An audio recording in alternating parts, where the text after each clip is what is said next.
I always hear little things, like bottles shaking on the table that could not have shaken themselves. Hello, there you go. That's your father.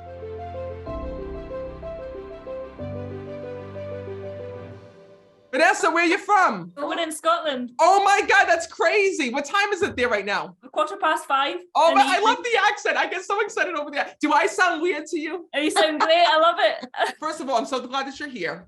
And right away, there's a couple souls that I keep hearing from on the other side. But first of all, I keep hearing I'm the father. So first of all, your dad passed? Yes. He's here. And also with him is your grandmother, because I also kept hearing about the mother that had passed as well, letting you know that he's there with the mother on the other side. Oh my God. That's brilliant. No. And by the way, is this your mom next to you? Yes, it is. This is Irene. Perfect. And that would have been your husband? Yes. Yes. So please know he's here for the both of you. And please know that your mother is also here pushing him forward. Because when I'm connecting, your husband's going to me, Matt, he goes, I couldn't escape this lady here in this world and I can't escape her on the other side, he's telling me.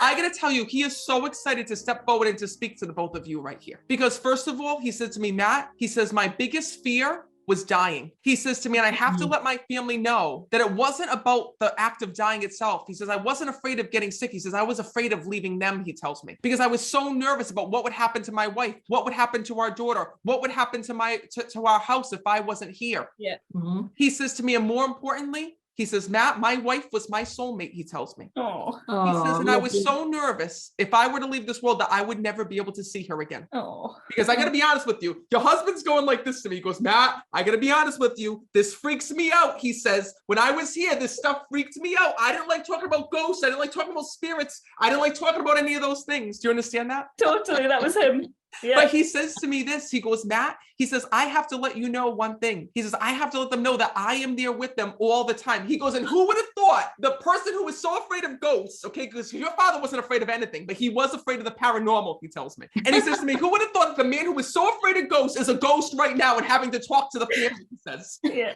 totally. He goes, Matt, he goes, I don't know how to get these people's attention. He goes, I've been doing all this stuff in the house to try to get their attention. He tells me something just fell. So did you just have like a picture or something fall off the wall? I always hear little things, like bottles shaking on the table that could not have shaken themselves. Hello, there you go. That's your father. Listen, this is what your loved one personality. Because listen, I gotta show you what your loved ones do. Your father showed me him going through the house and being like this. Okay, hold on. I've never seen a spirit do this before, but I see your dad go through the house and being like, Yeah, he does. that's his way of letting you know on the other side, because he goes, Matt, I don't know how else to reach them. So have you had weird things like that happen? Totally. Yeah, it's happened about 3 times and it's woken me up. And I was like, Steve, my husband. And he was like, don't be stupid. And I was like, I honestly think that must be him. Oh my God, I love this accent. I could watch you all day. I could listen to you all day. You guys are so freaking cute. He says to me when I'm connecting, Matt, please let my family know that I do not want them to think of me as dead, because I am with them all the time. And by the way, he wants to thank you for celebrating his birthday, he tells me. Yeah. He tells me that you celebrated his birthday after his passing. You do, yeah. He says, and Matt, I was there and with them. I can't believe they did this. I can't believe they did this, he's telling me. Oh. And also at the same time, before his passing, this man had multiple issues within his body when I'm connecting with him. He says to me, but Matt, I was not expecting to pass, he tells me. He says, and the one thing that he wants to let you know, he says, is that I thought that I would have had longer here in this world. He says, even though I died, Matt, he goes, looking back on my life, he says, I knew one thing. I knew that if I were to stay here in this world, I was not going to be able to be the person that they knew and loved. Because right away, when I'm connecting with your dad, he tells me at the end, he started to have leg issues. There were problems with his legs at the end. Yes.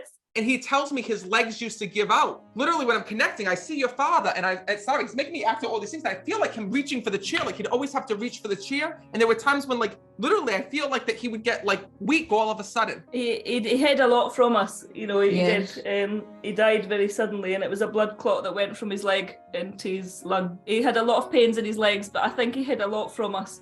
Mm-hmm. That's where it started. Do you see how souls, that's crazy, will get me to say things? When I'm connecting with your dad, all I keep feeling is these issues in my legs. And he tells me his legs used to lock up, where there were times when I see your dad literally trying to reach for a chair or reach for something. So know that one of the things that your dad is telling me is this. He says, I need to let them know that on the other side, this was something that I was avoiding, because he says he had not felt good for quite some time, but he couldn't put his finger on it. He didn't know what it was, he tells me. He says, Matt, I'm going to be honest. He says, I was not the type that would have went in for an operation. He tells me that. Totally.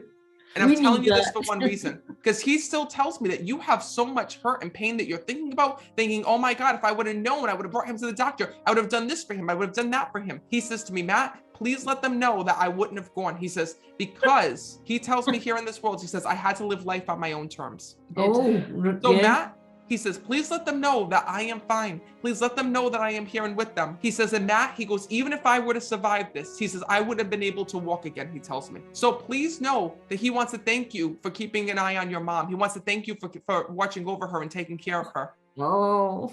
And he also says to me, Matt, please let her know no one's breaking into her house. He goes, I'm not trying to scare her. He goes, because anytime you hear those noises, he says, that was just me. I was trying to reach you to let you know that I'm okay in spirit. Oh, that's lovely. That's brilliant. I really hope that this helped you today. Oh, more than you know. Thank you.